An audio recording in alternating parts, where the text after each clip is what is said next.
How's it going, everybody? This is Anthony with VR Game Rankings. Welcome to episode 80 of our daily vlog series. This, of course, is Friday, January 19th. This is the final episode for this week, and let's go ahead and jump into some news.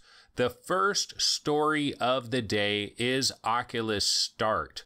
Okay, so Oculus Start is a brand new program that Oculus has developed to try to get indie developers up to speed with developing games for various Oculus platforms. Okay, so basically this free program is called Start, and there are three main aspects of this program. Number one, they want to provide access. Number two, they want to provide support. And number three, they want to provide savings. So this is basically designed for small developers to try to help them out in these three key areas. Okay, so the first area is access. So access, what they're going to do here is they want to provide development kits to register developers. It also provides beta access to new tools and new services. Developers can request for an Oculus Rift development kit or an Oculus Go development kit, and when the Santa Cruz prototypes, when those have a development kit available, when that becomes available, they can request for one of those as well. So they will be provided with some hardware support if they are approved into this program. Another big part of it is support, general support. Developers will get 5 support instances from Oculus every single year.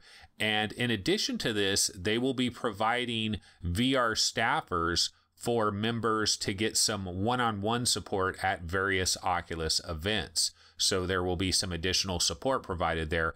And then the third part of it is savings.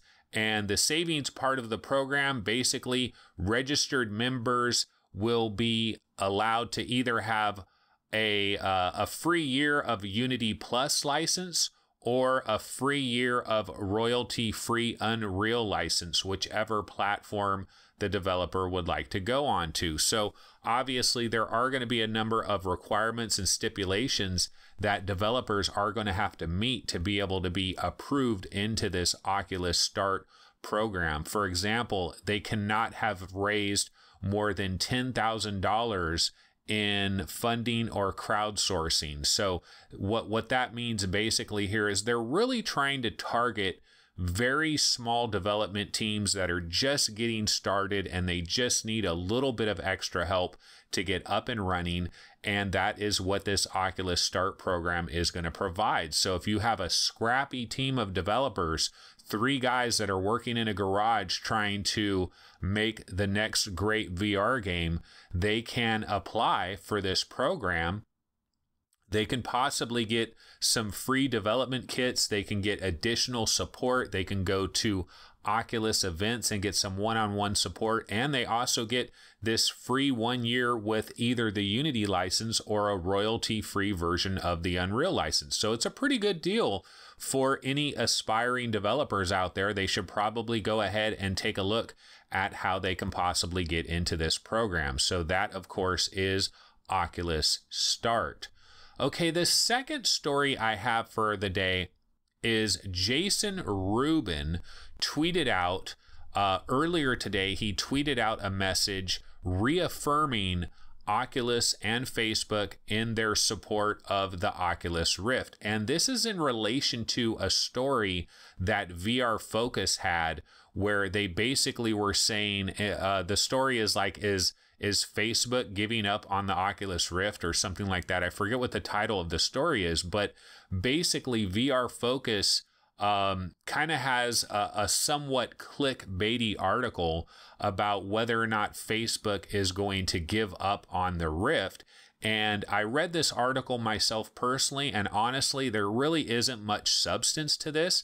What they basically say is that because of Facebook Spaces is going to be cross-platform, you know, they're allowing HTC Vive players to access Facebook Spaces and make it a cross-platform type of program. Because of that, the theory is that Oculus is moving away from this idea of having their own closed platform, and they're just going to kind of open everything up, and there's no longer going to be this real focus on the Oculus Rift, I guess, is kind of the gist of the story.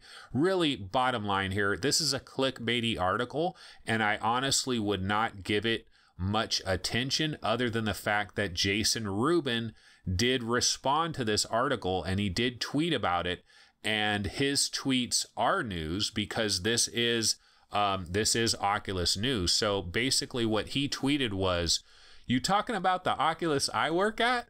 It's almost like, "What you talking about, Willis? You talking about the Oculus I work at? Rift is still a top priority for all parts of the company. My team has multiple multi-million-dollar Rift titles in the works, our largest investments yet. And Facebook Spaces was designed to be cross-platform from day one. No strategy changed." So Jason Rubin unfortunately took this clickbait, hook, line, and sinker, and decided to respond to it. And now he's giving a ton of attention to VR Focus. Of course, I'm kind of doing the same thing and reporting on this. So VR Focus, congratulations. You got exactly what you were looking for here. But I just wanted to kind of use this tweet as a jumping off point to talk briefly about one of the comments that he does say here, which is, "My team has multiple multi-million-dollar Rift titles in the works, our largest investments yet."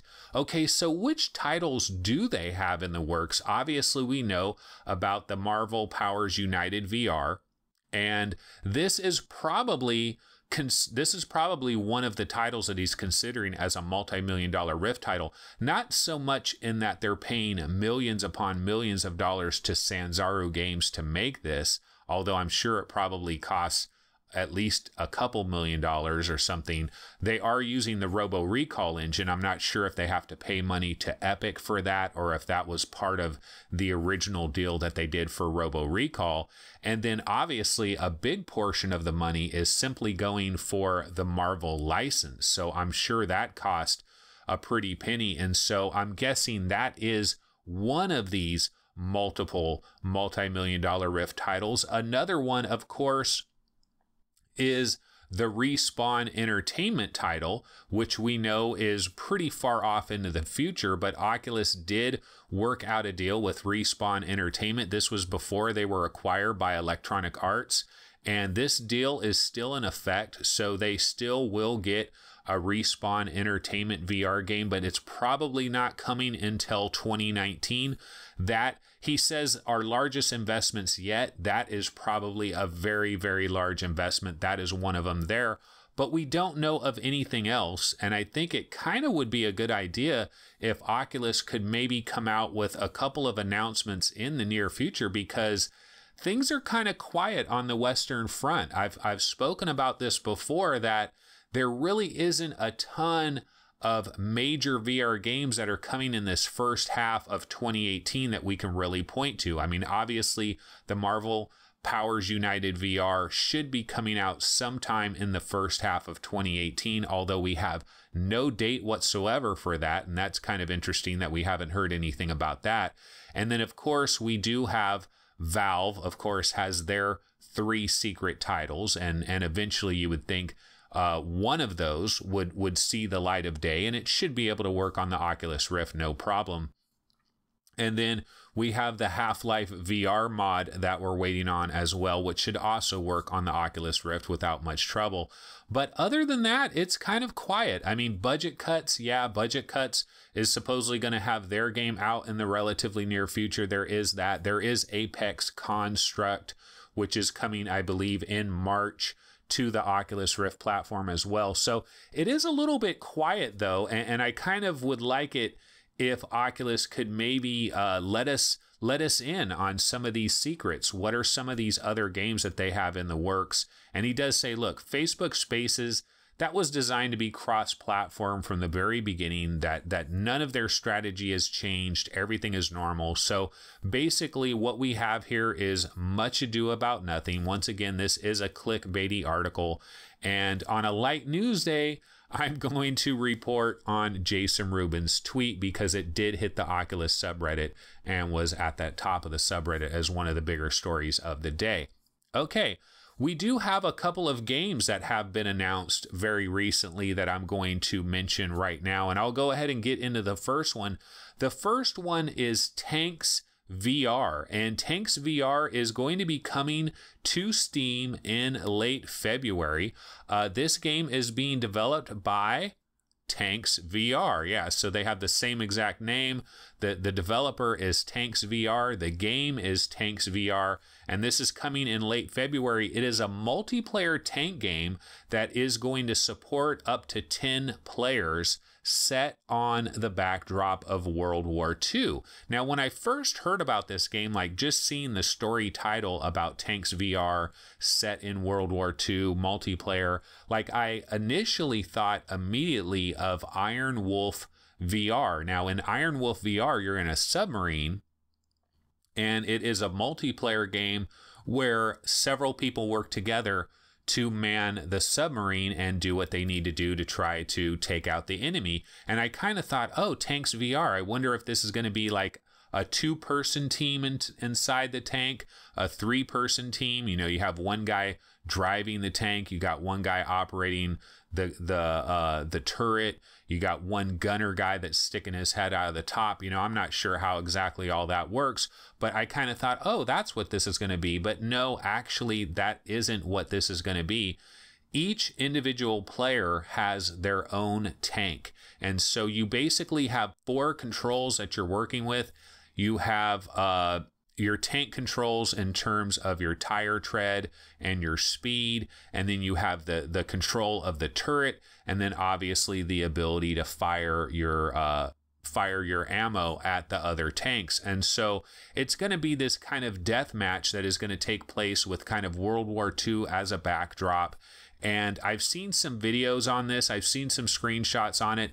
The game looks relatively basic, not a ton that's going on here, not incredibly detailed environments. This is obviously an indie developer. This does look kind of cool, though. I really hope that the price for this game is relatively low. So, I mean, anytime you have a multiplayer game, you do have to worry about the multiplayer base for the game. And so I'm hoping that the price for this game is really low. Hopefully it has a really high fun factor, and it's just kind of one of these games that you can jump in and you're driving your tank around this war-torn scene from World War II, and you're blasting other players, and 10 total tanks are out there. So supposedly this game is coming in late February, so we'll definitely keep our eyes on this game and see what kind of price it debuts with and what are the early reviews on the game. Another new VR game that has been talked about recently is Scraper. Okay, Scraper is an Oculus Rift exclusive. Now, we don't know if this is a relatively short timed exclusive, maybe like a 30-day kind of exclusive or a 45-day exclusive, or if this is going to be a longer term exclusive. But Upload VR had an article about this game. This game is being developed by Labrodeck Studios, which is based out of Long Island. And there is a very brief trailer for the game that Upload VR featured on their website. And there is also some initial screenshots on the actual website for the game. It does look relatively early in development, but supposedly this game is going to be arriving at some point in the second quarter of this year for the Oculus Rift. Now, this is going to be an episodic game, somewhat similar to maybe the Exorcist VR, the Exorcist Legion VR. It's going to be episodic in that type of way, where content will be coming in chunks, and the first chunk of content will be coming sometime in the second quarter for the Oculus Rift. The game is set in New Austin in the 2070s, in a world which most of the planet's population has coalesced in these gigantic megacities with skyscrapers that reach for the heavens. And basically that's where the name of this game comes from, scraper, in relation to skyscrapers. And so each episodic chapter will feature a specific building that you'll be attempting to take back from the HUMEC forces that are in control. It's kind of this, post-apocalyptic, dystopian kind of a future with an oppressive government that is controlling things. And so you're trying to take back these skyscrapers slowly but surely, and each chunk of the game, each episodic chunk of the game is going to feature kind of a new building that you're going to have to take back. Now, Ryder Windham, he's a writer that has worked on a number of Star Wars novels, also various Star Wars comic books and some other things like that. To his credit, he is going to be releasing a prequel novel for this game world, which is going to be called Scraper: The Rise of Cypher. And this prequel novel should be available later this month. So there is kind of this multimedia thing going on with this game, with a novel, and then, of course, obviously the game as well. Once again, we don't know if this is a long-term Oculus exclusive or if it's just going to be a relatively short exclusivity window and then quickly bounce over to Steam as well. Looking at the video and the screenshots, not a lot to go on here. We really don't know anything about Labradex Studios, and this is kind of one of the situations that we're in with a lot of these VR games, and me especially in VR game rankings. It's very difficult because you have these big games, like Marvel Powers United VR. You have these big games like The Impatient, which is coming out next week, that we're very excited for PlayStation VR, coming from Supermassive Games. You have these big games like that, and obviously I know that absolutely we have to cover these games. These are key games. And then on the other end of the spectrum, you have so many tiny little games like Tanks VR and like this game Scraper that are coming from, unknown developers, unheard of developers. A lot of these are their very first projects. And the thing about it is some of these games are going to step up to the plate and be really cool and exciting. And just because it's an unknown developer doesn't mean that they can't create a killer game. We've seen this repeatedly in VR. There's been a lot of great games that have come completely out of the woodwork from totally unknown developers. But many of these games can also be complete and utter duds. And so it's very hard to kind of get a feel for this, and you really have to kind of be a detective and kind of scrape at all the available information and try to see what's going on. Now, I'm not too sure about Tanks VR or this game Scraper, whether or not they're actually going to be games we're really going to be interested in. But that's kind of the dilemma that we're in now in the PC VR industry, more so on the PC VR side, not so much with PlayStation VR. PlayStation VR being a huge platform that is sponsored by Sony with a lot of great developers. You're going to get some bigger, well-known games there. PC VR is a little bit sketchy right now in the year 2018, with, I think, a lot of AAA companies maybe backing off VR a little bit for now and taking more of a little bit of a wait-and-see approach. Okay, the next story we want to jump into is Next VR. So I've talked about Next VR a couple of times. I've talked about Intel. Now this goes back to basically live video events, and eventually this is going to have to be a key category for the VR industry. If we really want VR to become incredibly mainstream, this is going to have to happen. We remember the Nintendo guy from Nintendo France doesn't think VR headsets are going to become mainstream. Well, for them to become mainstream, it has to broaden. It has to appeal to a much larger group of consumers out there. And I think high quality sports content in VR, maybe concerts in VR, live performances in VR, is something that could possibly get your average Joe Walmart interested in donning a VR headset. Some of these people are not gamers. What about your soccer moms? How are we going to get headsets on your average soccer mom. Not a VR gamer, but maybe if there's a concert that's in VR, or a particular sporting event, or the Olympics, or whatever it happens to be, that could possibly bridge the gap. And so that's why I'm interested in stuff like Next VR. And the reason I'm bringing this up is they did have a booth at CES, and they did show off some interesting things at CES, and I wanted to cover this real quick. Okay, so basically they had three major things that they wanted to talk about at CES. Number one is eventually they are going to gradually support full freedom of movement, and this is basically 6 degrees of freedom. So whatever technology that they're using right now, it does not offer that, but they hope to integrate that into the near future. So hopefully you'll be able to lean in, move left, move right, forward, back, up and down, 6 degrees of freedom to be able to watch these VR experiences, but also have some agency to be able to move around a little bit. So that's obviously the first thing there.